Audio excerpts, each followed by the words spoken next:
The cybersecurity landscape never sleeps. Every minute, thousands of new threats emerge. Millions of attacks are launched and billions of dollars are at stake. But in this constant stream of cyber incidents and updates, what should you actually care about? Well, that's why we're here. This is the Daily Cyber Threat Brief. I'm Dr. Gerald Auger, and these are the top cyber headlines.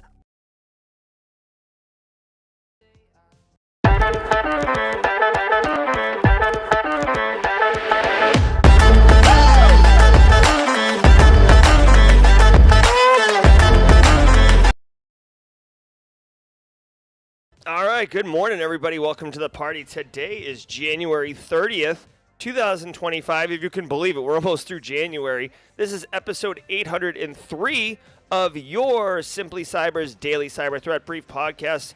I am your host, Dr. Gerald Auger, and over the next hour, me, you, Vincent Ukor, FedEx, Nerman, Matthew Netchie, FedEx down in Florida, Code Brew in the Upstate, DJ Bisek behind the glass, Jenny Housley with the big smile, Kimberly Can Fix It, getting the hair done, and itching to learn. We're all going to be shredding the top cybersecurity news stories of the day. I'll be giving my expert opinion and analysis on each of the stories alongside my sippy cup, letting you all know how you can take this information to drive cyber risk reduction for your business stakeholders and ultimately basically get the job done and feel good about protecting your organization, protecting your people. Quick shout out to Space Tacos with the GRC Mafia. Space Tacos, I want to just let you know that we are representing today with the GRC Mafia. So shout out to all the GRC peeps, all my peeps who made the album cover. Been listening to a lot of Tribe this week. Guys, whether you are a long timer, a first timer, a solo operator, guys, an active practitioner, or a first timer, we've got mad value for you here. Believe me, when I talk about driving cyber risk reduction for your business stakeholders, that's the name of the game. We all have to stay current on, basically current industry trends. Space Tacos, 20 months, blue badge, looking good on you with the sippy. Whether you're, an active practitioner or you're looking to get in, believe me when I tell you, staying current is absolutely vital for the success of your career. Lifelong learner, you need to know basically how to analyze the threat landscape and make sure that you're doing the right things instead of reacting to last week's issues. You can be current, and you're going to be asked in any single job interview, how do you stay current on the industry? Believe me when I tell you that, because it's so important that, hiring managers want to know if you're even doing that. This show, what we do here, 803 weekdays in a row, this is the answer. It's a banger, if an answer, if you will.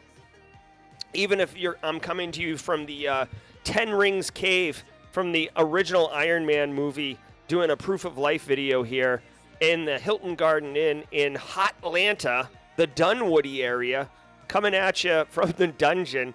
Guys, shout out to all you. I want you to know that we are going to be crushing it like a bunch of bosses, but I do not research or prep for any of these stories. I get the shows up and running, I get the coffee poured, and we hit go live because you know what? Ain't nobody got time for manufacturing. Ain't nobody got time for that. Nobody's manufacturing a show here. This is authentic, real. This is the real streets. Definitely pissing off some people here in the Hotlanta Hotel because these walls are about as thin as a paper-thin thorax. And, I guess I'm just inviting the person in room 421 to the show. So, guys, before we get into it, yeah, FedEx missing the newspaper. I hear you. If newspapers still existed, I would have grabbed one, but, I'm not going to hold like my phone in digital paper. Guys, check it out now. I want to say shout out and love to the stream sponsors, those who enabled me to bring the heat to you.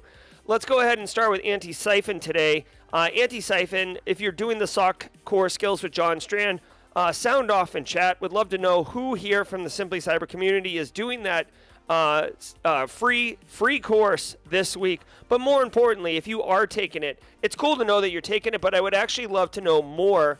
Are you getting value from it? Are you liking it? Because that's good for me to know personally, but also other members of the community would like to know honest feedback about it. Really quick before we do the ad read, itching to learn. Can we all do a little Oprah emotes? Everyone, I'll start off. For itching to learn, who got their first IT interview tomorrow coming up. First IT interview, itching to learn. Straight crush it, boy. All right, be clear. What do you think about those SOC core skills? Really quick word from Antisyphon, and let's talk about them in chat. Do you want cutting-edge, high-quality cybersecurity education, regardless of financial position? Check this out. I want to give some love and some praise to Antisyphon Training, powered by Black Hills Information Security. Antisyphon Training is absolutely disrupting the traditional cybersecurity training industry by providing high-quality, cutting-edge education to everyone, regardless of financial position. They bring industry professionals with years and years of experience into the classroom to teach you and anyone else who's interested practical skills that are in demand in the market today. And on top of that, the student experience is amazing as you and hundreds or thousands in some instances of other students are actively engaging, networking, sharing tips, tricks, and experiences with each other, all live in the classroom. Go to antisyphontraining.com, check out their course calendar to see what courses they have coming up next. You won't regret it.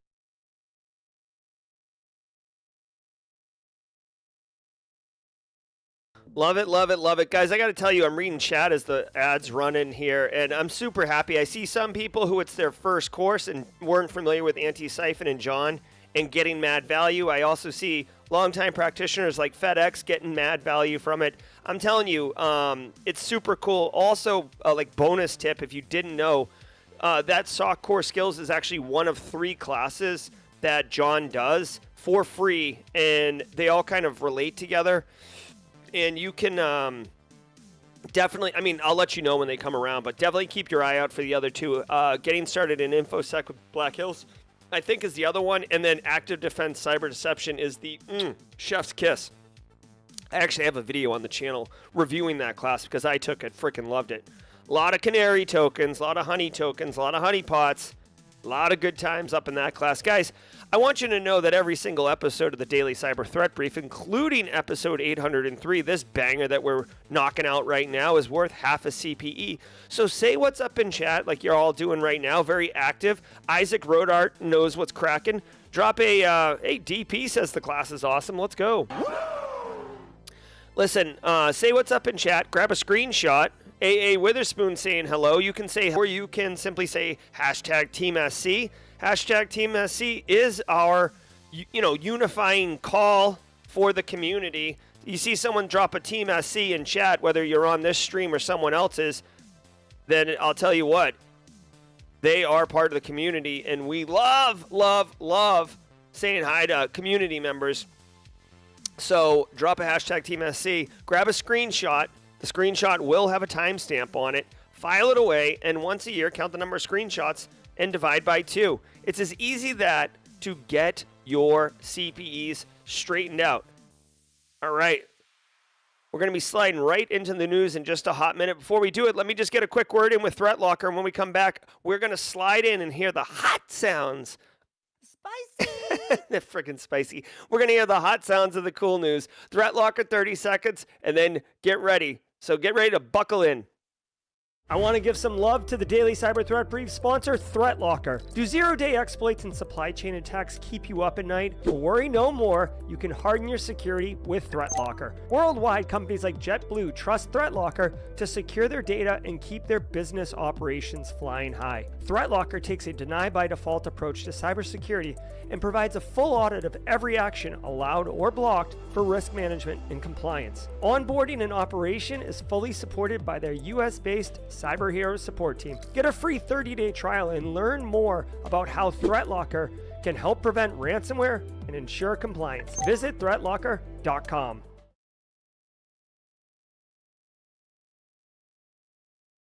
So we're ready to go. Just quick little side note. One cool thing about running the ad rolls is it's a video, so I can get up and do something. And I ran over to get my coffee and my water bubbler, whatever the hell they call these things, so I can make some more coffee. Because guys, I need coffee like a fish needs water.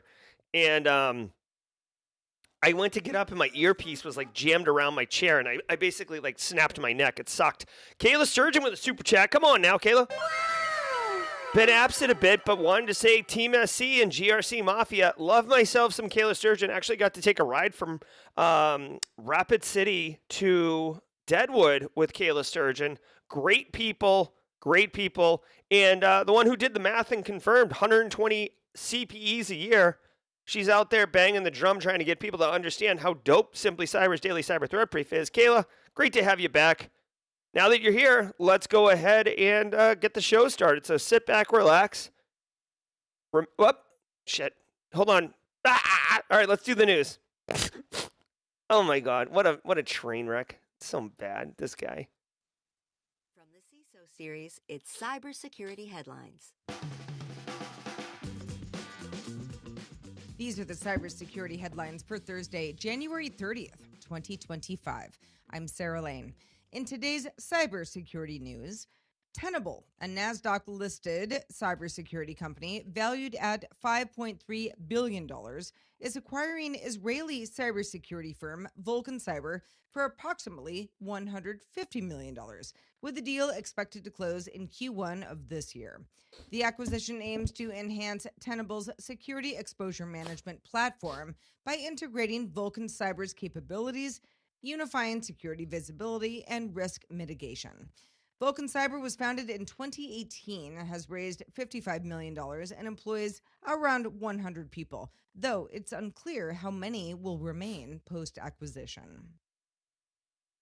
Hackers. All right, so we work in the InfoSec space. There's lots of mergers and acquisitions going around.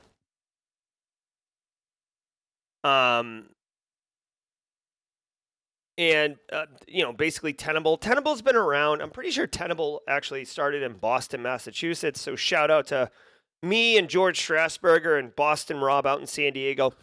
And right now there's this big play in the industry. If you haven't been following, there's basically this big play in the industry, typically reserved for like your Ciscos, your Palo Altos, where they want to have this XDR solution, right? They want to be able to offer all the things to all the customers, whether it's your endpoint, your cloud, your people, whatever, right? So instead of scaling up your solution, they acquire others and bolt them into anything else. So Tenable, known for their vulnerability management scanner, is looking to acquire Vulcan Cyber. Now, I don't know what Vulcan Cyber does. Okay, yeah. So I will tell you, it says in the story that it will enhance Tenable's security exposure platform. Let me tell you what I suspect is happening here. Right now, I actually did a course on this, but right now there is a play in the vulnerability management space. So hashtag GRC Mafia, where we're going from vulnerability management, which is like patching and, configurations and stuff, to continuous threat exposure management. Continuous threat exposure management. This is the evolution of vulnerability management. So if you are serious about GRC, not to say that people are dabbling, but like if you're serious about GRC, you should be aware of continuous threat exposure management, right? Because it's very, it's so hot right now. I don't even have it. All right, squad members, we got the Will Ferrell head. So hot right now. There we go. Exposure management, so hot right now. And basically what that is it's scanning both your internal network, but more importantly, your external facing network assets, and then assessing and understanding not just like what is not patched and what's misconfigured, but like the actual exposure. Like if you have some misconfigured thing facing the internet, what can a threat actor do to pivot in and then move laterally through your environment? Like, are there choke points, right? So that's what's like super hot right now. Tenable bought them for $150 million. Tenable itself is $5.3 billion. DJ BSEC is reporting, I think it's DJ BSEC is reporting that they are a competitor. So that's competition and kind of essentially move into more of an antitrust model than it is to compete directly with your competition. So we'll see how it goes. I haven't heard of Vulcan Cyber. They were in a Series B funding round from November 2023 where they raised $34 million. So they were clearly on their way to scale 10x and then sell, right? That, like, with these, dude, here's the deal with like tech startups and businesses. Like, I'll give you two great examples. Simply Cyber, right? My business here that we're running, the community that we've built. Like, I'm not building it 10x to sell it. I'm not building it to sell it at all. Like, this is like my life, right? This is my life. Like, I love this. I love the community. I love cybersecurity, and I get to wake up every day and flip out about it. So then there's the other side where it's like, oh, we're going to create a solution. We're going to invest heavily in dev for a hot minute, get some features. Then we're going to basically let the dev team go, and we're going to hire a million salespeople. Like, okay, like, some people might look at Darktrace as a perfect example of what I'm saying, and we're going to like scale the living crap out of the tool as far as like the market perception goes, and then we're going to sell and get acquired by somebody huge like a Google, Cisco, etc. It's just the playbook. The other thing I'll say, if you did not know, okay, this is if you know, you know, but if you didn't know, I'm glad that I'm going to share this with you.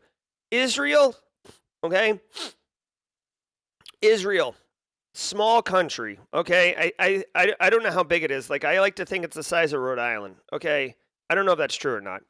Israel, small country, huge cybersecurity, intellectual, like, just crazy crushing it, right? Like, if there is a product, okay, if there is a product in the security space that is from Israel or the founders are Israeli, it's like, it's almost a guarantee. Like, I would say, like, I don't even have an example where it's not. It will be an absolute banger, okay? Like, every Israeli-based cybersecurity company I know of is a banger. Palo Alto, Intezer, XM Cyber, Vulcan here, apparently, Safe Breach. Like, dude, they're just killing it. Like, they kill it. And I don't know if it's because they, I mean, I've talked to Auger over at Safe Breach about these things, but like, they live in like, kind of a high intensity day-to-day life here, and being able to protect their country using cyber capabilities as part of that is part of like, the lifestyle over there. So they're super intense on learning and pushing boundaries and stuff like that. I'll just tell you, a Checkpoint might be from Israel. I'm not sure. I'll just tell you, literally, if I see a security product that I'd never heard of before, and I see that it's Israeli based, like this Vulcan one, I never heard of Vulcan before today. Like, immediately, until proven otherwise, it's super awesome. So if you didn't know, now you know.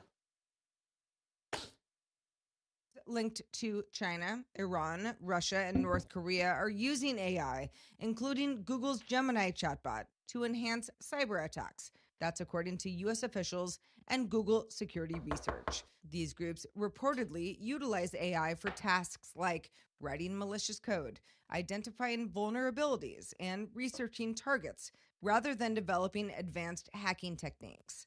Meanwhile, China's DeepSeek AI has raised global concern about the progress in China in the AI arms race, adding uncertainty to the technology's impact on security and warfare. The U.S. Oh, I mean, this story probably is from today. Yesterday, January 29th. This story's from yesterday, but like, honestly, I mean, this isn't really a story. Like, yeah, I get it. China releases DeepSeek. Everybody loses their mind. Just as a quick editorial, I do find it wild that, like, things are bumping along. You got your Gemini and like, ooh, a new model for OpenAI. And like, that was kind of the status quo. And then like DeepSeek just drops a bomb on everybody. And then like the next minute, Alibaba's like, oh, we've announced a DeepSeek competitor. And then like literally the next day, I saw it in this morning's news. It's probably not covered by CISO Siri for reasons, but I saw it in this morning's news that like Microsoft Copilot like integrates with DeepSeek now. I'm like, I mean, like, I've heard of moving at the speed of business, but Christ almighty, like, we've had like major developments in the last 72 hours, more than like what I've seen in the last couple months. Anyways, this story right here, like, welcome to reality, Eminem said it in Lose Yourself, right? Boop, there goes gravity. Welcome to reality. There goes gravity. Like, what are we doing here? China and Iran hackers using AI products to bolster cyber attacks. Again, those China and Iran are just variables, okay? Insert country name here. Ethiopia hackers using AI, Nigerian hackers, United States hackers, Canadian hackers. Literally anyone who's got a pulse is using AI. That if they are interested in committing cybercrime, they're using AI. I tell my students this, not using AI right now. I don't care if you're using it for good, for bad, for coming up with a night dinner based on the crap you have in your fridge, or you're using it to make malware. If you're not using AI, it's like the year 2002, and you're like, email? Oh my God, you kid. You're gonna. I'll just stick with written letters. You go on with your email. It's such a fad. Or the internet. Oh my God, that's for nerds. Dude, we're not gonna use the internet. You toolbox. It's that's the equivalent of people not using AI today. They're like, oh no, it's good. It's good. I've got great processes now. Literally, I don't care what you're doing or what country you're from. You're using AI, or you're like a dinosaur, basically, okay? And I'm sorry if you feel called out right now, if you're looking if you're looking at the feed and you're like that monkey, I think it's a monkey meme where it's looking around or whatever, but you got to get on AI. So this story, honestly, this feels like a little fear mongering. But yeah, I mean, we're going to use AI. Again, I've said this multiple times. Jerry's 100% volume. CISO series is 50%. I don't know if it's the way she recorded it, BSEC, because I've got Spotify full tilt. I got the faders pushed all the way to the max. You know what I mean? Maybe I should contact DJ Premier to take me out with the fader. Okay, anyways, whatever. I still, to this day, believe that security operations folks, defenders, are going to get more value out of AI than offensive security professionals. But, let's see. We'll see. Navy has warned its members to avoid using China's DeepSeek AI due to security and ethical concerns, instructing them not to use it for work or personal tasks. DeepSeek's newly released AI model, R1, has drawn global attention for its capabilities, sparking concerns over China's AI advancements and impacting tech markets, with AI chip makers like NVIDIA and Broadcom losing quite a bit in market value over a very short period of time, $800 billion. The warning comes amid growing U.S. and China AI competition. A cyber attack. Oh my God. Okay, so I did boost the fader. If my voice is too loud now, let me know and I can try to do something about it. All right, so U.S. Navy bans use of DeepSeek due to security and ethical concerns. Okay. First of all, from the Office of No Surprise, the U.S. military is going to ban a Chinese-based technology that all your data goes in through China, of course, right? Honestly, the story here to me is that I'm surprised this isn't at a higher level. I'm surprised this doesn't say the United States Department of Defense bans use of DeepSeek, or even, wait for it, the United States federal government bans the use of DeepSeek. President Trump signed something like 100 plus executive orders, 15 minutes, his 15 minutes after being logged in, or whatever they inaugurated, or sworn in. Yes, he did not log into the presidency. He was sworn in. But I mean, he signed a bunch of different executive orders. So I mean, it seems like it wouldn't be that hard for him to be like pencil whip another one. So I do find it interesting. Obviously, I would assume that you can expect more of this type of policy to be pushed down and promoted. Maybe the United States Marine Corps, Army, the Coast Guard, whatever, maybe they're doing a evaluation of whether or not there's an issue and a concern around using DeepSeek before issuing policy. I don't know. I'm not like privy to that type of policy decision making, but what's interesting is the actual direction from the United States Navy told Navy team members, so I would assume that means enlisted officers as well as civilians supporting the Navy's mission, for not to use it for work-related issues, which I totally get, but then also not for personal use. I just want to let you know, like, like I'm totally fine with that, but like, your employer can't instruct you what to do on your personal time or for personal use. Like last time I checked, you don't have that authority. You can't be like, you're not allowed to eat meat at work or at home. We're a vegan friendly business and you will stop eating meat. It's like, no. Or like, like we're a Windows shop. You'll use Windows and then like you like they're like, and you can't use Macs at home. Like, no, that doesn't extend. Now, I'm being slightly playful. I'm being slightly hyperbolic, but like I get it as a best practice. Like, hey, you might want to be concerned about this, but instructing them not to use it for personal use seems a little bit of a strong move. Again, DJ BSEC does chime in, and I agree with this.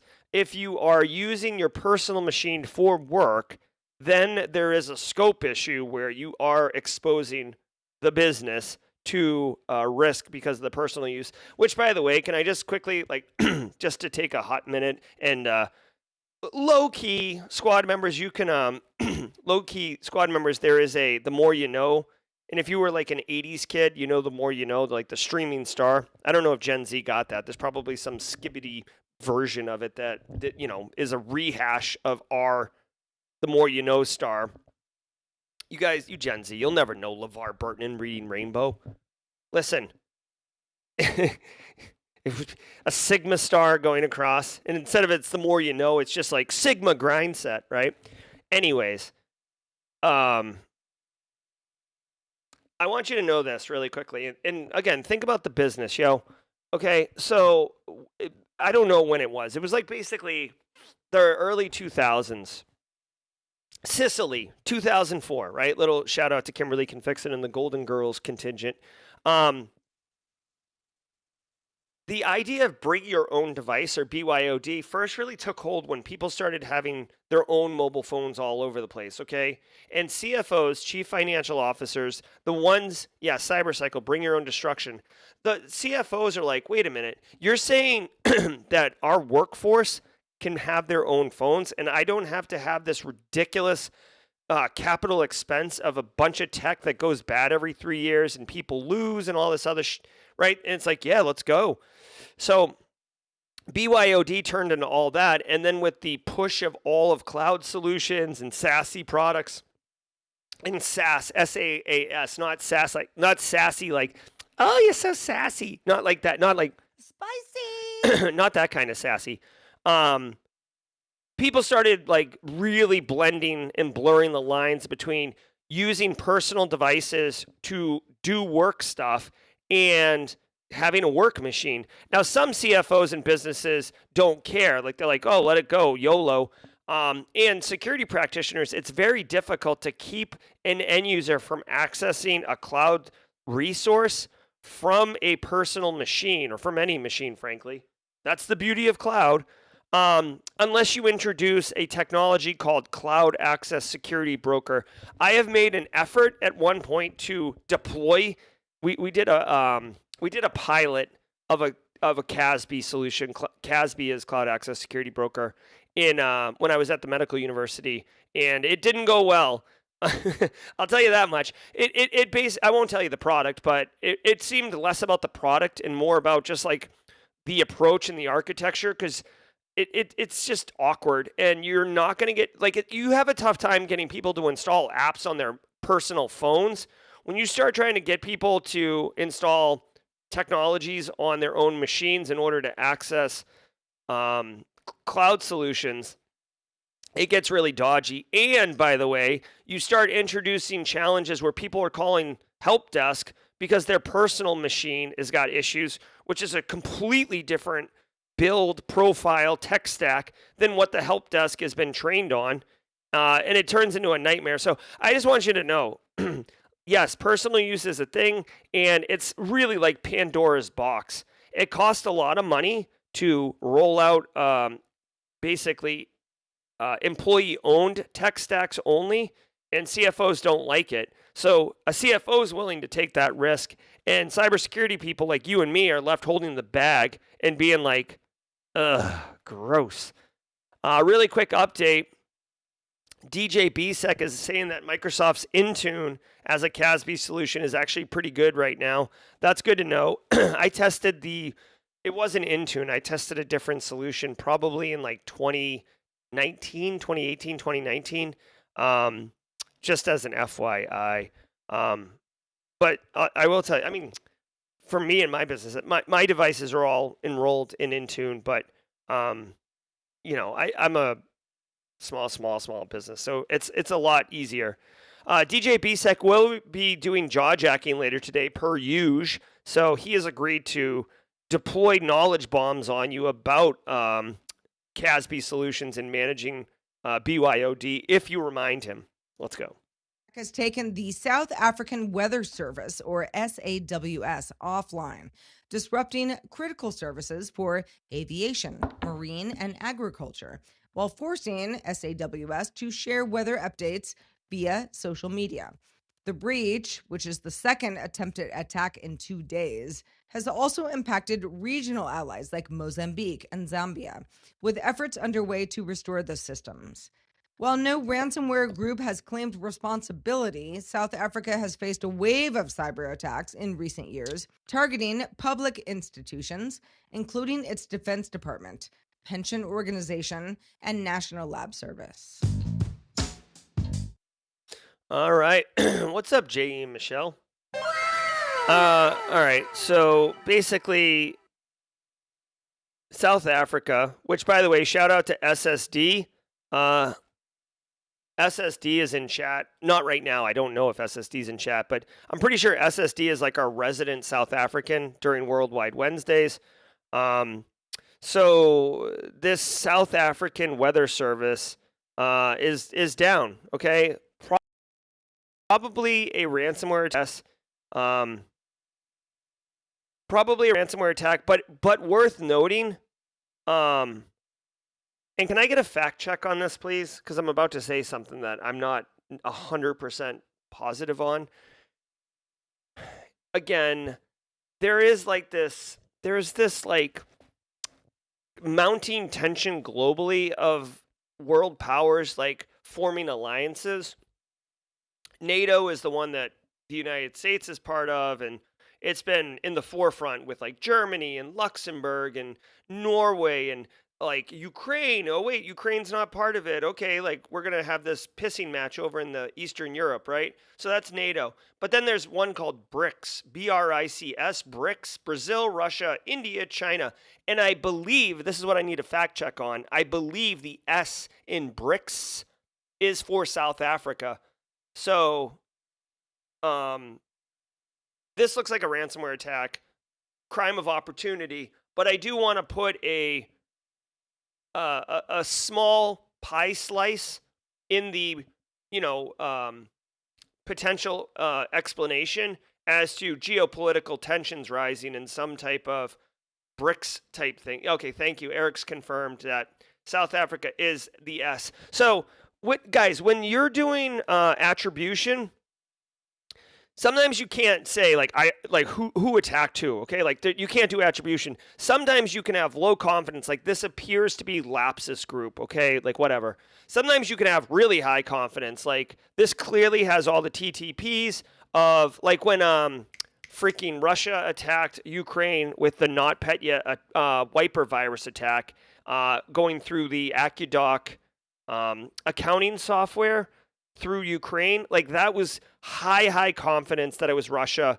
Russia never formally accepted responsibility for that attack, but everybody kind of agrees that it was. And then sometimes you have 100% certainty where like a threat actor group is like, we are Lynx ransomware. We are the ones who pushed you and punched you in the mouth. Give us money. Okay, so there's different levels of attribution. This one right here, it appears to be a ransomware attack, but I can't say with high confidence because there's not enough detail in the story. But I just want to say you do have to account for some level of reality that this could be more of a nation-state geopolitical thing, simply because of that BRICS element associated with it. Now, you might say, what's the big deal about the weather service? I can just stick my head out the window and get a vibe of like if it's going to rain or not. Obviously I'm 300 years old in cybersecurity years, so my knees ache when it's going to rain. So, there are these telltale signs, but these weather services in South Africa, this is a regional one, so other countries are dependent, like less developed countries, like they said Mozambique, for example, does depend on this service to help them. Oh, this is even more interesting. Again, I don't research or prep for these shows, but it does say that this actually, the country was attacked in September of 23 by ransomware during a BRICS summit in Johannesburg. I mean, I appreciate that they put that in, but that's like almost a year and a half ago, so not really super relevant to the story. It is a ransomware attack, it appears. So, yeah. Anyways, whatever. I mean, not to dunk on South Africa, but like, I hope they had business continuity. I hope they have cyber resiliency. I hope that they attend the daily cyber threat brief and realize that I friggin' bellyache and scream about tabletop exercises and doing it at the technical level so you can keep mission critical services up, like weather services. All right, let's keep going. Huge thanks to our sponsor today, Conveyor. Ever wish you had a teammate that could handle the most annoying parts of customer security reviews? Chasing down SMEs for answers, updating systems, coordinating across teams, all the grunt work nobody wants to do. Plus, having to finish the dang questionnaire itself. Well, good news. That teammate exists. Conveyor just launched Sue, the first AI agent for customer trust. Sue really is the dream teammate. She never misses a deadline. She answers every customer request from sales. She completes every questionnaire and knocks out all the coordination in between. Sue handles it all, so you don't have to. Learn more at www.conveyor.com. The FBI. Hey guys, I really definitely want to let you know that I know not everybody's in mod chat, but mod chat's going bananas with memes today. Guys, it's the mid-roll. Hey, let me know, is there any first-timers? Any first-timers in chat? If today is your first time on the stream, if episode 803 is your first episode, please let us say hashtag first-timer in chat. We have a special sound effect. We have a special emote, and we would like to special welcome you into the chat, you first-timer. Let's go!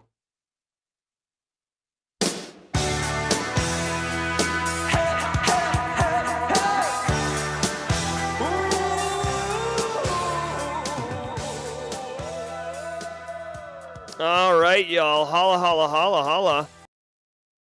Guys, I want to say shout out to all you. Thank you so very much for being here today. Thank you for showing up. 427 of you beautiful babies all up in here getting your cyber news, getting your community, filling your cup, whether it's proverbially filling your cup, like Stacy Loki introduced me to the concept of filling your cup, or it's, more traditional graybeard action where you're filling your coffee cup multiple times. Just getting the caffeine engine rolling. Guys, I want to say shout out to the stream sponsors. Barricade Cyber, Delete Me. Nope, not Delete Me. Barricade Cyber, Threat Locker, Antisyphon, and Flare. Y'all, Barricade Cyber, you know them. Eric Taylor, the crew over there, digital firefighters, if you will, Barricade Cyber Solutions. They are dedicated to helping businesses from cyber attacks and, more importantly, recover from the damage done. They have done ransomware recovery for major threat actor groups like Lockbit, 8base, Black Cat, Cactus. It's crazy. Cyber attacks can cause massive issues for businesses and send dedicated, hardworking business owners into turmoil. But Barricade Cyber Solutions knows how to mitigate the damage done by cyber incidents. Check them out at barricadecyber.com. Links in the description below.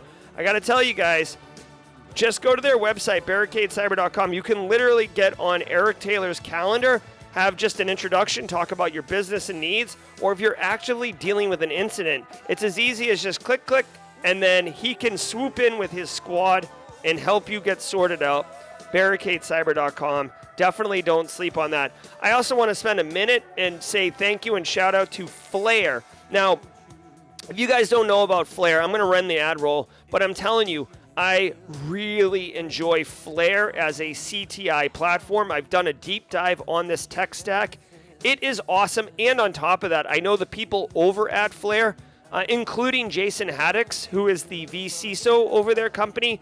I really like what they're doing. They actually just got Series A funding, which just basically means investors are like, holy crap, this is like a pretty dope thing to put some money in. If you're not familiar with them, there is a link in the description below to just check it out and try it. They do have to vet you because they don't want threat actors taking advantage of how powerful this platform is. But the vetting process takes like a few days. It's not that hard. It's not that intimidating. Check it out. It's awesome. Let's do a quick read with Flare, and then when I come back, we're going to do Dan Reardon's Meme of the Week. So get ready to enjoy and smile. 30 seconds of Flare. What's up, Simply Cyber? You know what keeps CISOs up at night? The unknown. Those exposed assets and leaked creds floating around the dark web that you don't even know about? Well, that's where Flare steps in. Think of Flare as your organization's amazing threat hunting capability, continuously scanning both clear and dark web for exposed enterprise assets, leaked secrets, and even compromised credentials being sold in private channels. Their cutting-edge platform, powered by transparent, generative AI, prioritizes real threats so your team can take immediate action. Stop playing catch-up with threat actors. Get ahead with Flare's threat exposure management capability. Don't take my word for it. Visit try.flare.io/simplycyber and try it for yourself.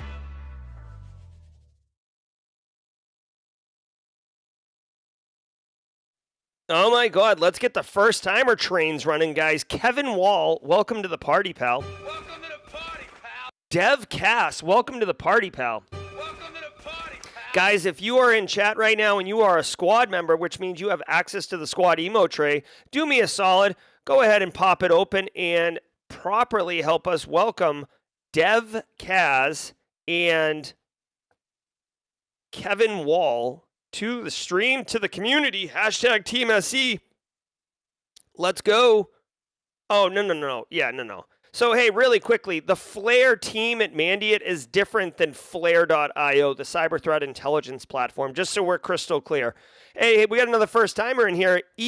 Ihai Antonia Una de Jefe, welcome to the party, pal. Welcome to the party, pal. Jesus, I love some first-timers. Welcome to the party, guys. We are straight crushing it. All right.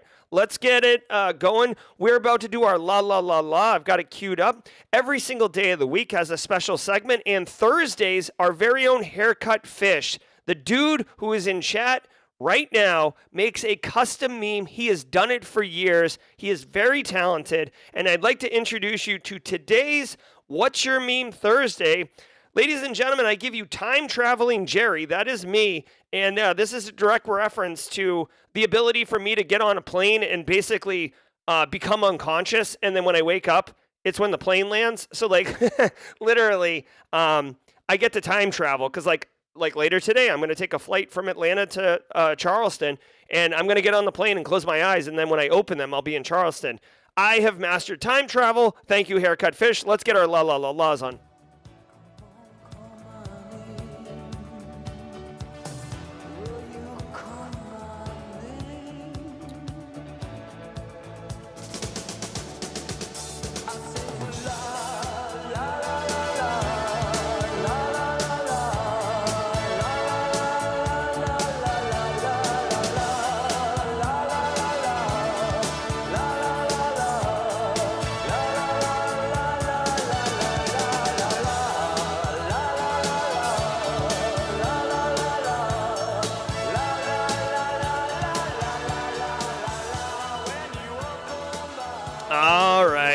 right, good stuff, y'all. All right, let's finish strong and get into the jaw jacking. FBI and international law enforcement have seized multiple cybercrime linked platforms, including Cracked.io, Nulled.io, Cell4, which is SELLIX, and Stark RDP, in a major crackdown on digital marketplaces for stolen credentials and hacking tools. These sites have been criticized in the past for enabling password theft, software privacy, and credential stuffing attacks, but now redirect to FBI-controlled servers, effectively shutting them down. Yeah, shut The it down. operation, involving agencies from Australia, France, Germany, and other countries, marks another step in global efforts to dismantle cybercriminal networks. North Korea's Mount up. It was a clear black night, a clear white moon. Warren G was on the streets trying to consume some. Yes, sir. All right. So Nate Dogg and Warren G going to be up in here regulating alongside the FBI and other international law enforcement bosses. Guys, listen, you run a dark web marketplace, eventually you're going to get slapped in the mouth like Will Smith. Listen, FBI, I love it. I love it. I love it. I love it. I actually got to attend B-Sides Charleston 3 years ago, and the FBI was the keynote speaker, and it was the lead agent who took down Emotet's infrastructure. It wasn't recorded for reasons. So good. Love the work the FBI is doing. I know the FBI gets dunked on for being like starchy and kind of like, you know, looking like Roblox characters, like they just don't function right. Cyber FBI, they should have their own TV show because they're doing deep, dope stuff. I love the international collaboration, guys. You know, if you don't know, I love myself some international law enforcement collaboration. Interpol, giddy up, all about good times.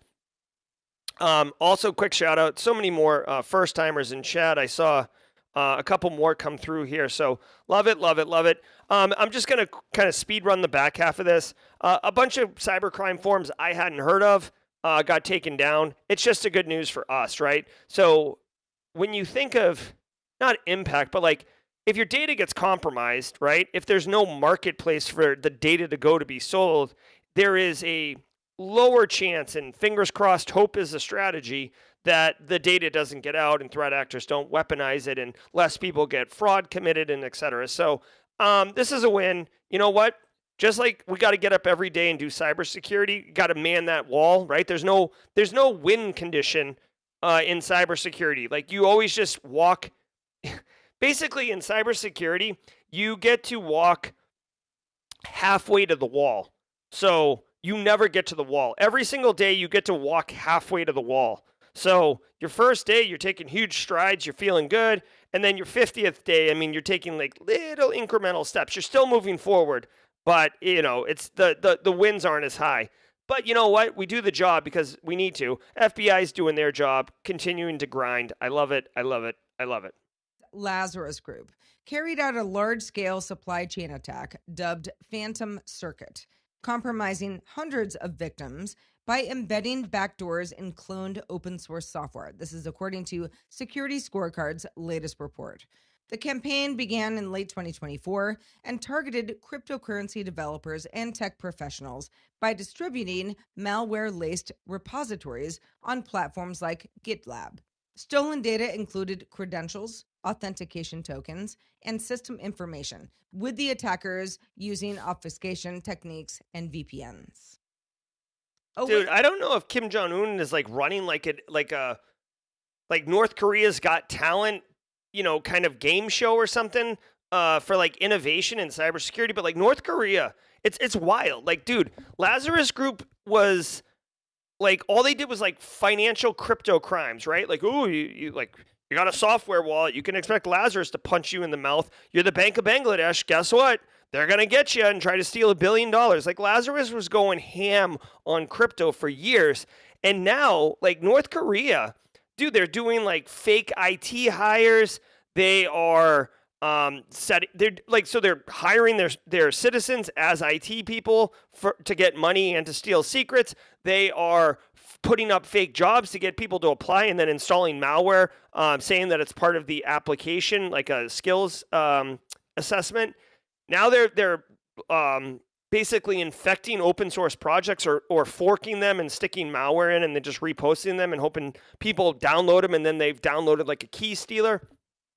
I'm just saying, man, it's crazy. It's like they are, I guess, getting after it. I don't know what else to say. Like they're innovating. Like this didn't happen, but like this kind of has like low key vibes.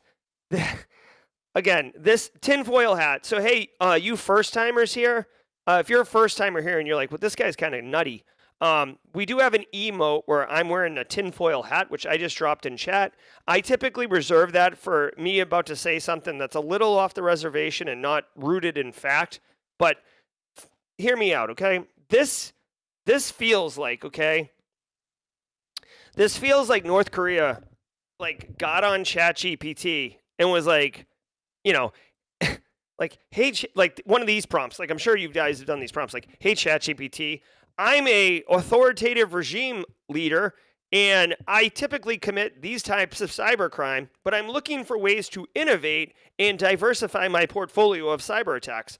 Please offer me 10 different suggestions on how to diversify my cyber attack portfolio. And ChatGPT is like, that's a great question. Running an authoritative regime can be quite difficult. Here are 10 novel, innovative attack techniques. And they're like, hire IT workers, set up fake job postings and infect those people, get into software supply chain. Like, and it's like, oh, these are great ideas. And then if you're using Claude, by the way, I'm a huge fan of Claude AI over ChatGPT.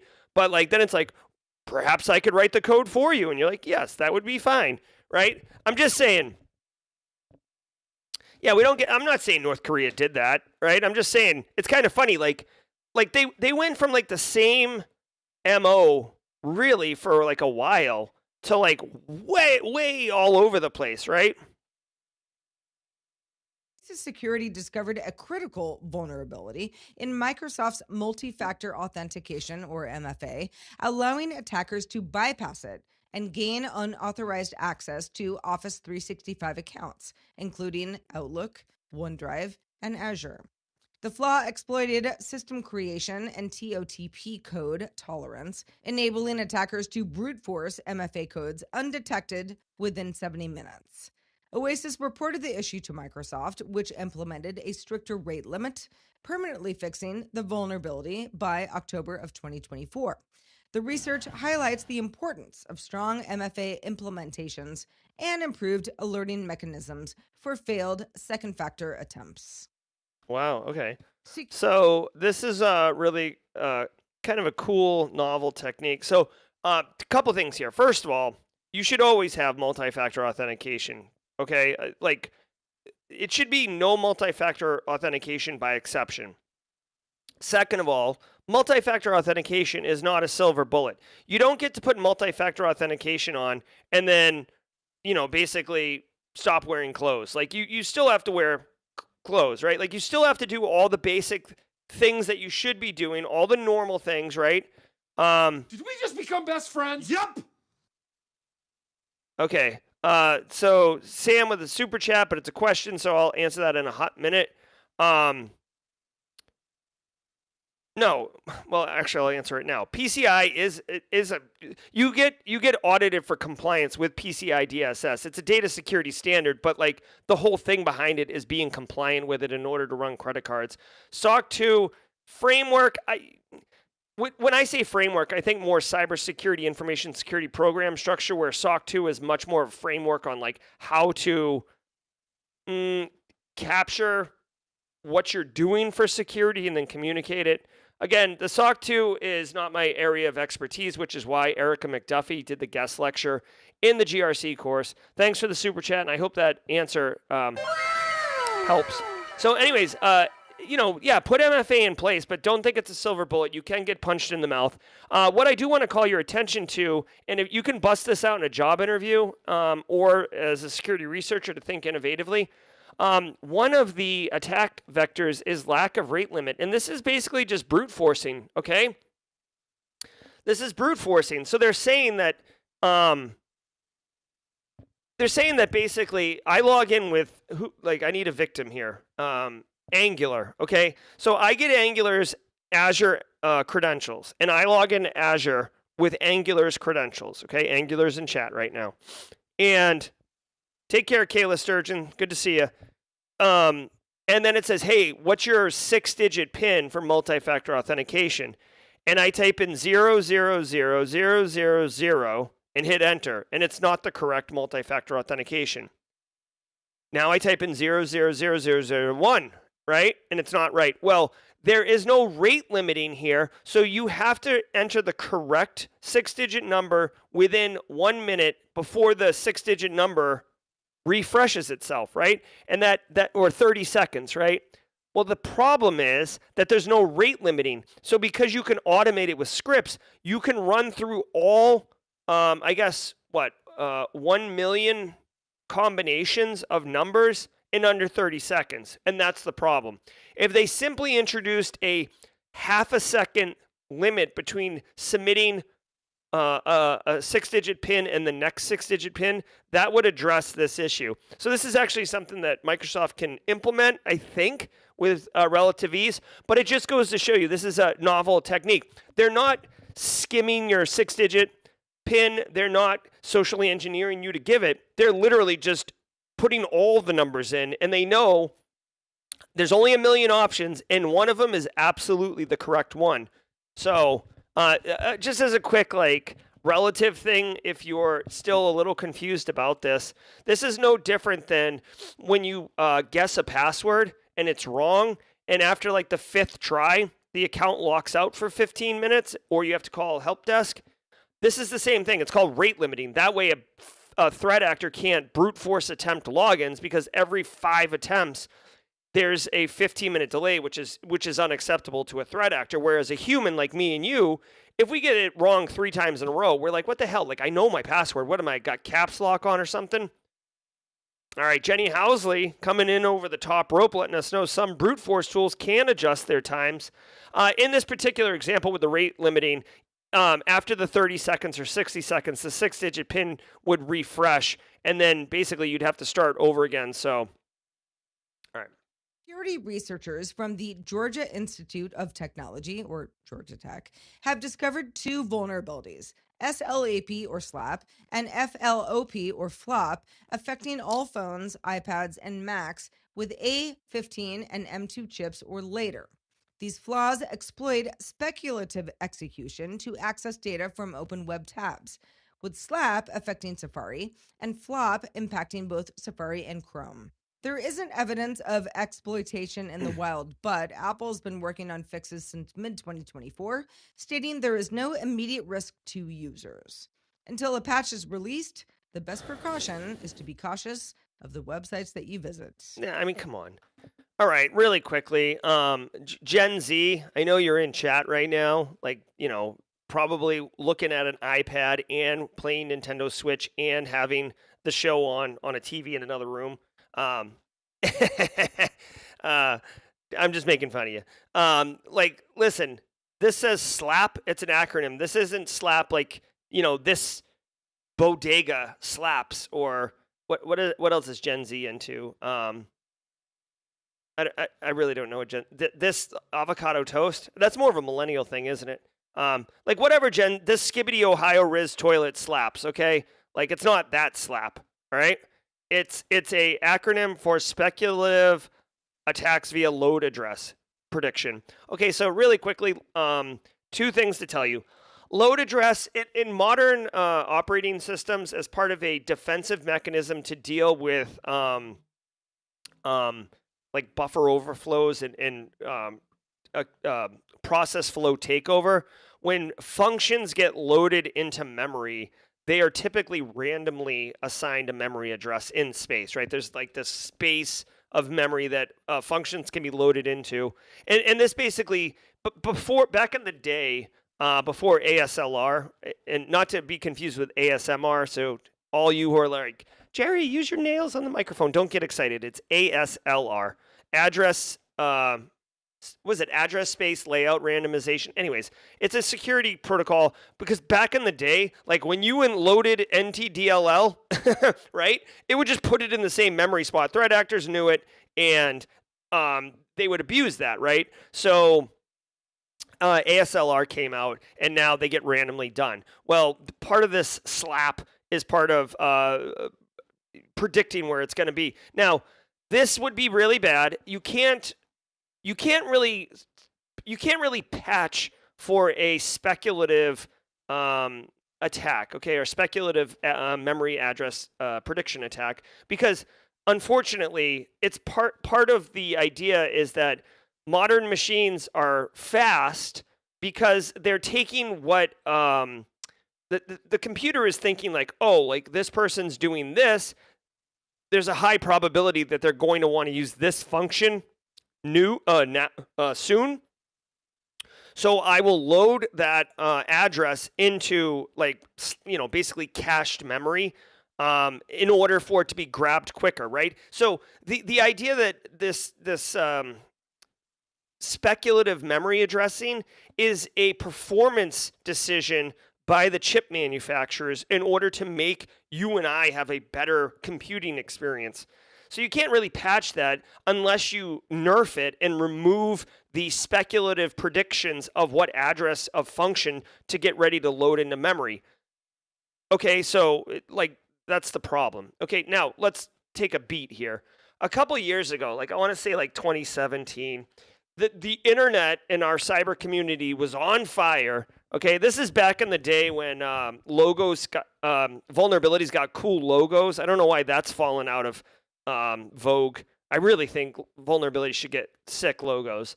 But back in the day, in my day, kids, all the cool vulnerabilities got logos. Heartbleed, Shell Shock, and Spectre, right?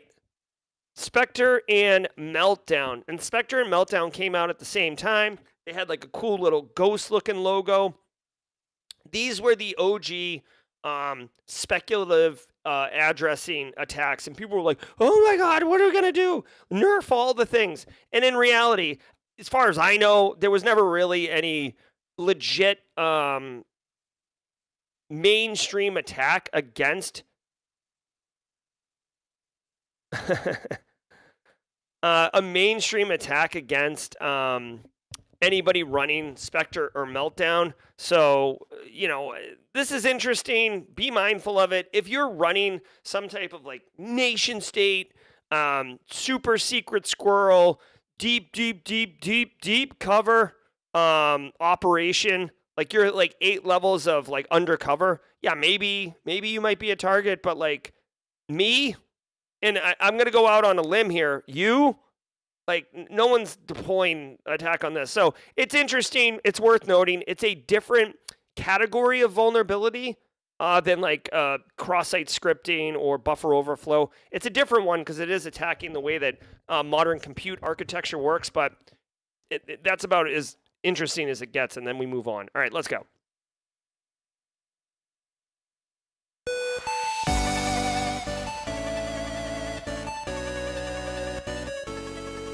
Wow.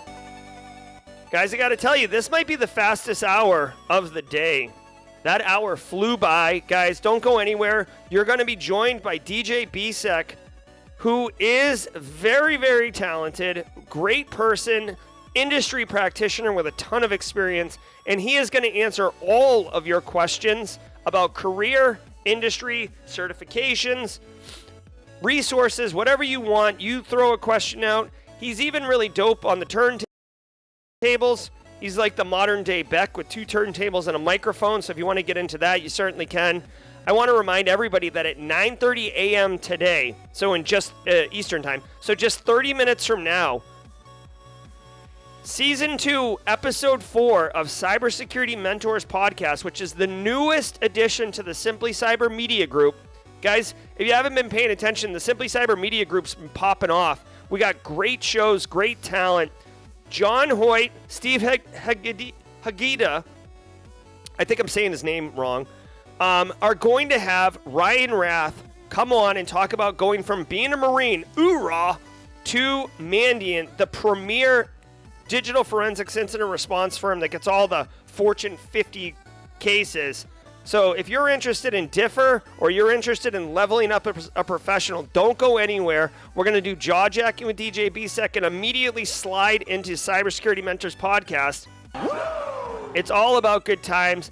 And really quick, because this only happens once a quarter, I want to remind everybody, I hope you can make it tomorrow, Friday, January 31st at noon Eastern time, is the quarterly State of Simply Cyber meeting. It's an accountability meeting. I am going to explain to you, alongside Kimberly Can Fix It and Chris Whitlock and others, what has been going on with the Simply Cyber community. What expectations can you have for 2025? We've got tons of great stuff to reveal to you. We're going to be raffling off 2 tickets to Zero Trust World by The Real Bilbo has donated. Community member, #TeamSC, Real Bilbo in chat donated those. So we'll be doing some giveaways too. It's really going to be a great time. I hope you can attend tomorrow at noon Eastern time. I'll remind everybody on the show tomorrow. I'm Jerry from Simply Cyber. I got to boogie out of here because I got to go teach some cadets some cyber stuff. But I leave you in the trusty hands of my good friend DJ BSEC. Ladies and gentlemen, thank you. This has been episode 803 of your Simply Cyber Daily Cyber Threat Brief. Until next time, stay secure. Ever wonder what it takes to break into cybersecurity? Join us every weekday for Jaw Jacking, where industry experts answer your burning questions about the cybersecurity field. Live, unfiltered, and totally free. Let's level up together. It's time for some Jaw Jacking.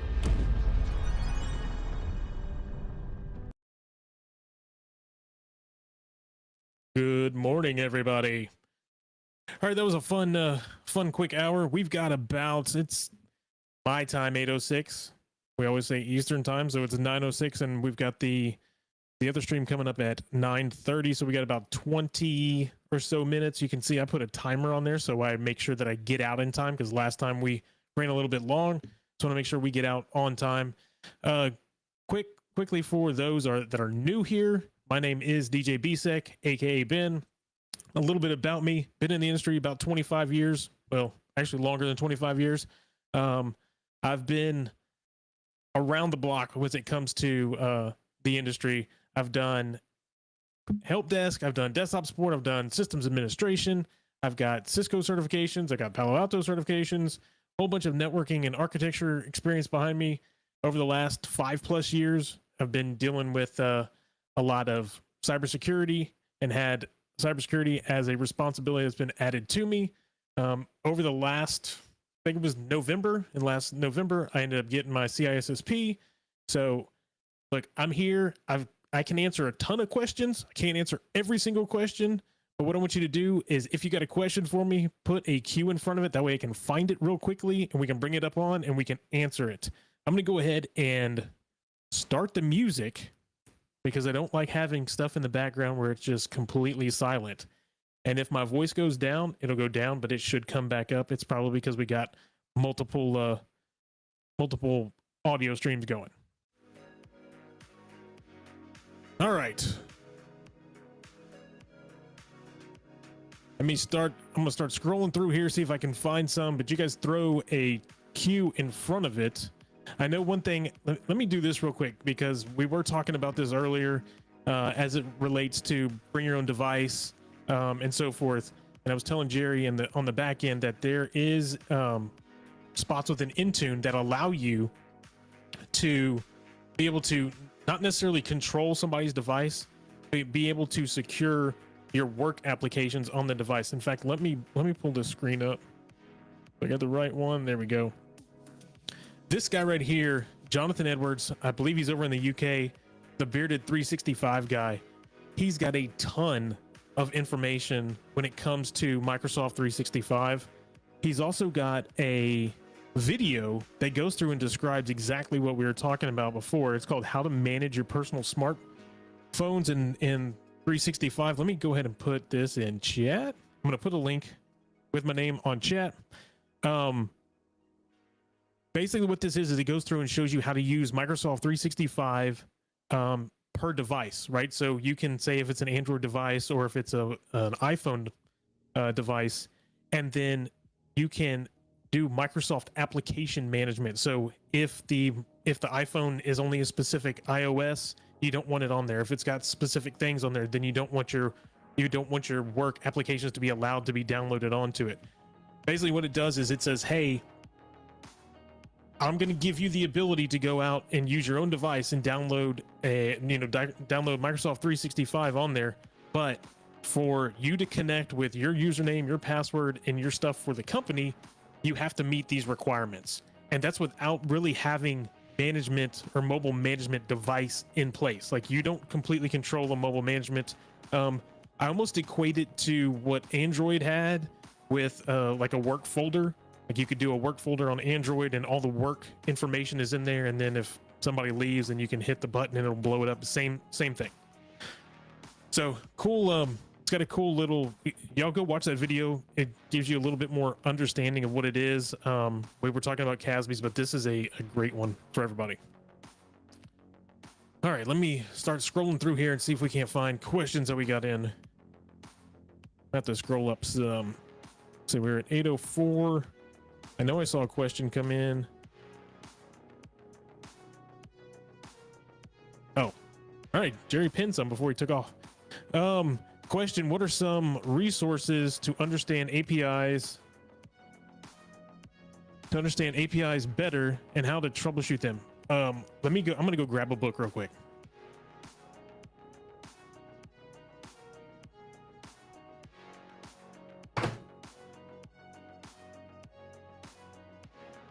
As somebody that does zero development, I am not on the development side. I do not deal with APIs all the time, but somebody that does have to deal with the security, does have to understand what we're talking about here.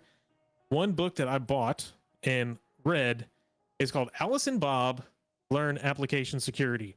This is a great book. It's got great information in there about API security, about securing applications. If you want to learn more about that, I would suggest start with that book, because that's going to give you tons and tons of information. It's not that long. And I think you can actually get this book on audiobook as well. But I would go listen to that book. It is an older book. I don't remember when it came out. Let me see. I think I read it a couple of years ago. It is an older book, but the woman that wrote it, she's incredible when it comes to all of this stuff. So we've got like security fundamentals, security requirements, secure design, secure code, API security, application security. That's a great start. I would start there when it comes to that.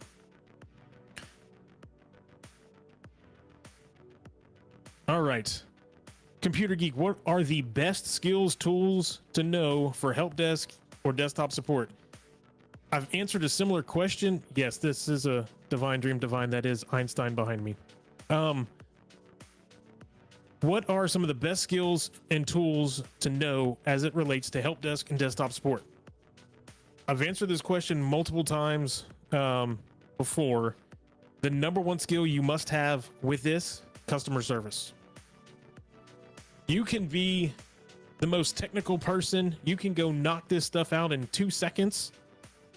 But if you have a horrible attitude, if you're basically then guess what? Once you leave, that person's going to say stuff about you. It'll be behind your back or whatnot, and it'll get back to your upper management, your bosses, and they'll be like, "Hey, man, like, I understand you're knocking out tickets. I understand you're doing this, but you are not." When it comes to the company, when it comes to our quote unquote our customers, they don't like what's going on. So number one, customer service. That's the number one skill, number one tool you have to have. I'm sure there's some people that are probably saying preach to that one.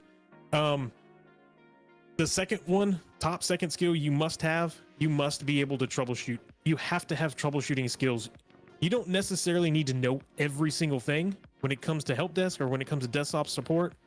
But if you have the ability to look at a problem and say, "Hey, I understand what this problem is, but I don't know how to fix it," then you can research, you can troubleshoot, you can look stuff up, and you can figure out what to do. So those are my two top ones right there. As long as you're able to have great customer service And as long as you are able to troubleshoot, you will crush it in that job. Glum Hippo, what is your experience with PCI compliance? We used to, at one of the jobs I had before, we used to have PCI compliance.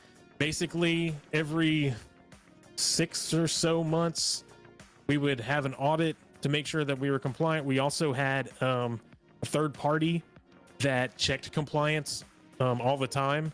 So they would basically run scans on us randomly to see if we were PCI compliant, to make sure that the compliance was there. But as soon as I was able to get out of that and not have to deal with PCI compliance, we got out of PCI compliance. Say, hey, as long as we don't have to take the credit cards, we don't have to do this, then guess what? We don't have to be PCI compliant, and we don't have to deal with this all the time. Does anyone know if the ISC Square Peace of Mind exam voucher coming back? It ended last December. It did not end in December, I do not believe. When I actually took my CISSP, I had a Peace of Mind voucher in there. Mine, I took mine in November, and mine went through all the way to January, the Peace of Mind. I think it went to January 13th, and then in December they did it. Now that I'm saying this out loud, I don't know if they did it in January. But as far as I know, if you bought it in November and December, you were able to go all the way into February or December, I believe, depending on when you bought it in December. I'd have to look and see, but more than likely, I would assume that that's going to be there. As far as I know, that's always been there.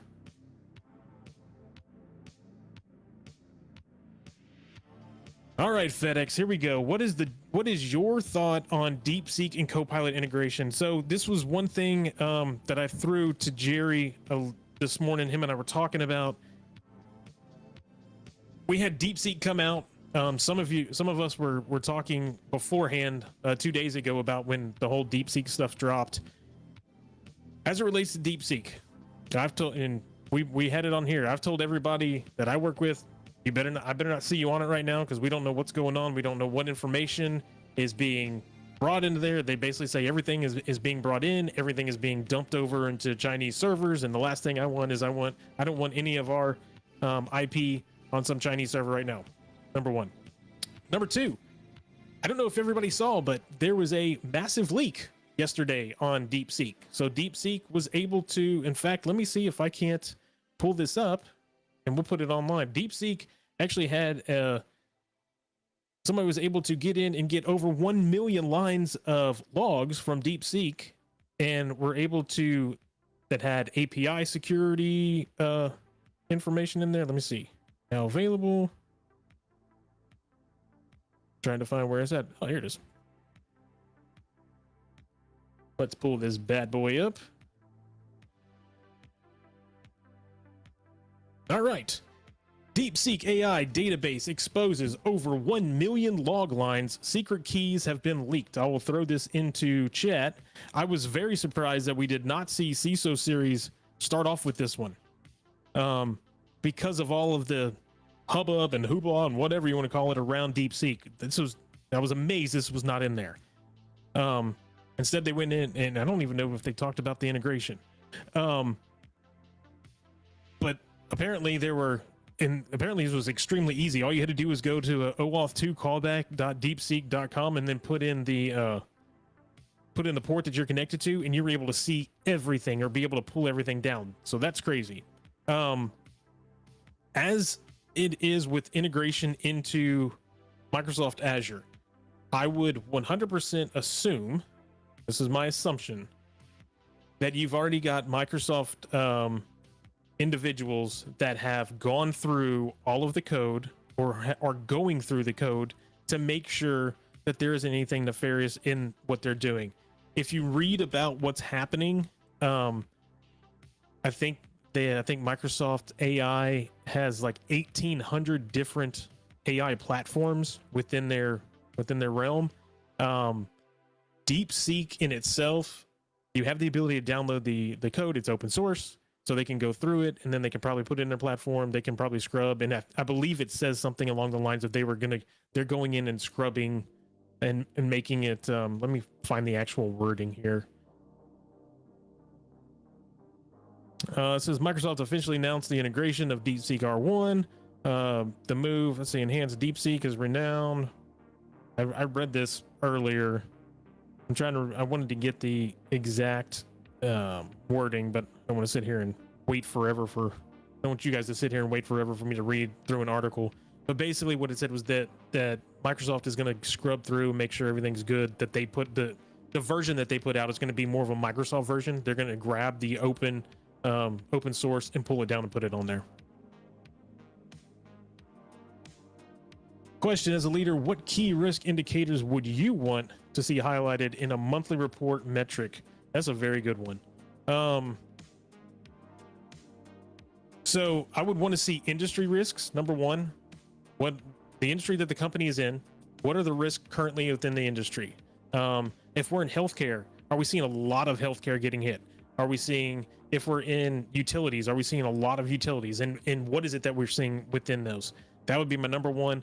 Number two, I want to see my personnel risk. So any reporting that shows, risky users or something. Hey, this is how many risky users we've had over the last quarter or the last month, and then how we dealt with them. I'd want to see risky machines. Why there was a machine that was a risk. What machines are posing a high risk? Why are they posing a high risk? Do they not have their updates? Do they not have? Is somebody doing something nefarious on there? Those are some key indicators I'd want to see. The main thing when you are bringing reporting up to higher, up the chain, so to say, you're going to want those top level. So, hey, here's the risk that we see, risk indicators that we see in our industry. Here's our business continuity risk. Here's our disaster recovery risk. This is where we sit with everything. This is what it was compared to the previous quarter and to this quarter, or this is what it was the previous month versus this month. It went up or down, those type of things. All right, we're coming up on about 5 minutes. So I'm trying to crush through these as fast as I can. I've been in tech for 10 years plus, had my first cybersecurity contract position last year, and it ended. Would be frowned upon to take a support position at the moment. Never. No. For me, was it Trap Creates? Here's what I would say. If I'm a cybersecurity hiring manager and I see that there's an individual that they had a cybersecurity contract, they were on a position, contracts come and go. So it's not your fault that you're not on there. It's not if you were, a FTE or something, and then something happened, that's a different conversation, which is not really allowed by HR. That's a different conversation. But as a contractor, if that contract goes away and now you're part of the contract, now you are looking for a job, there isn't a single person out there, or nobody should be out there faulting others for getting a job somewhere, right? So if you have to go take a support position to be a tier 2 or tier 1 or whatever, help desk or desktop or something, to get money in your pocket, to be able to feed your family, to be able to live, nobody should shame you on that. That's number one for me. Number two, I'm going to see, as a hiring manager, what I'm going to see is, hey, this person had a contract, they were in cybersecurity, this is what they did. They couldn't find a role, but they went ahead and took another role to continue on. Because what's going to happen is you're still going to have information. You're still going to get information in that role. You're still going to learn stuff. Maybe something that you didn't learn before, you'll still learn in that role. And those are things that you could bring to the table when you talk about, yeah, I was over in this one, the contract ended, I moved over into this role. Now what I actually really, these are the things that I kind of learned in this role, but I really want to be over in this general direction, over in the security realm. So this is why I'm reaching out and looking for this position. Never fault anybody for taking a job. We got a lot of questions and I'm flying through. Got 4 minutes left. Okay, I've been given the opportunity to move to a cybersecurity management role. What resources apart from Team SC can I use to caught up in the industry and stay up to date with vulnerabilities? Man, so Jerry says this a lot. to be in this industry, you gotta love it. You gotta live it. When you take time off, when you take a week off and you come back, you feel like you're about 10 years behind of what's going on. We've seen it on here before. I have my own feed that I run constantly to find out all new and evolving tactics, new and evolving things that are coming out, new and evolving cybersecurity issues, tech issues. So I always look at my feed, check out the headline, see if something pops that I'm like, oh, this looks interesting. I look at that. In a management role, the question is actually going to be up the channel, right? Up the line. What do you guys want from me in this role? In a management role, what do you want from me? What do you want to get? What do you want to get out of me? Do I need to bring to you all the vulnerabilities that we have? Do I need to bring to you how we need to de-risk? Do I need to bring to you maybe we should start up a SOC?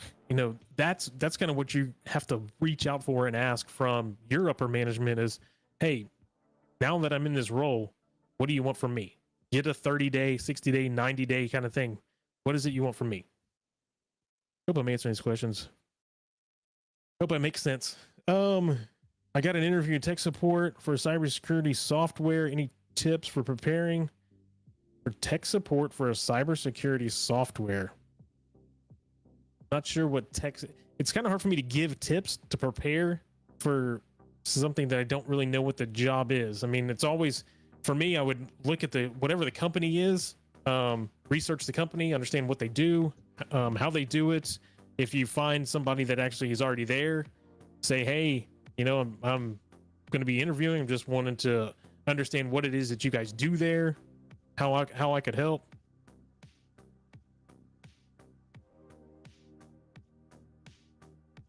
All right, I got about 2 minutes. I'm going to answer one or two more, and then we're going to go.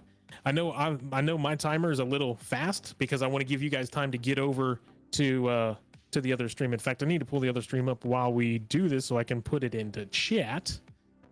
I'd be looking forward to running your CVE. Oh, any heads up I should know? Nope. I mean, it's straight up Python. So I've got two in there. You can run Python or you can run PowerShell. If you run Python, you will have to install a couple of let me see here. Live.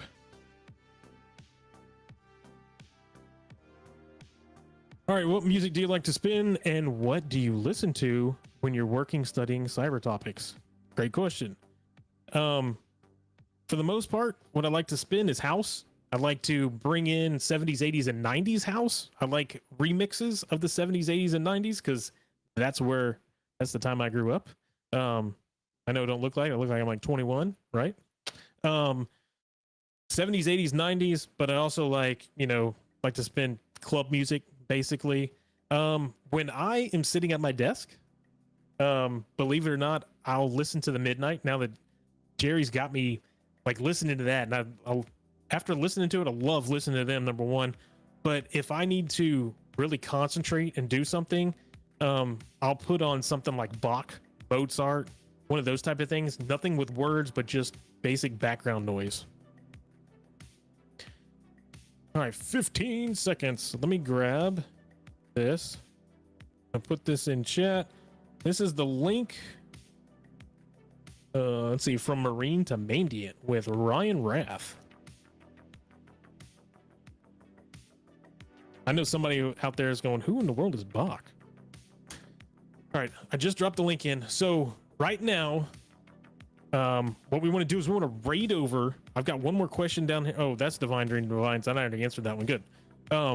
Is that Einstein on your back? Yes, I have Einstein over there, and I actually have a picture of Einstein. Let me do this real quick. We're gonna get out the other camera. Can this work? Yeah. Hey. Oh, well, hello. I got Einstein back here, and I have Einstein over here. And the reason I have Einstein is because my parents like to call me Einstein because I always act like I know everything. All right, I put it in chat. I put the link over. Let's raid over to the stream from Cybersecurity Mentors podcast. That's going to be season 2, episode 4, and that is from Marine Too Mandiant with Ryan Rath. Let me find our outro here. I hope everybody has a great day. It is Thursday. Tomorrow we will have Jackin with multiple people. We usually do a panel tomorrow. So hopefully everybody has a great day. Everybody go click over into the Cybersecurity Mentors podcast. And with that said, everybody have a great day. I'll see everybody tomorrow. And as always, stay secure. Hey everybody, I hope you enjoyed that content. Keep the cybersecurity train going by connecting with the other Simply Cyber community resources. We have the Discord server that's lively and always keeps the conversation going. You can connect with me directly on LinkedIn. And also every single weekday morning on the Simply Cyber channel, we're doing live daily cyber threat briefings, 8 a.m. Eastern time, as well as Thursday at 4:30 p.m. We're doing live stream interviews with industry experts, and we produce videos that we push out every Wednesday morning. I'm Jerry from Simply Cyber. I hope you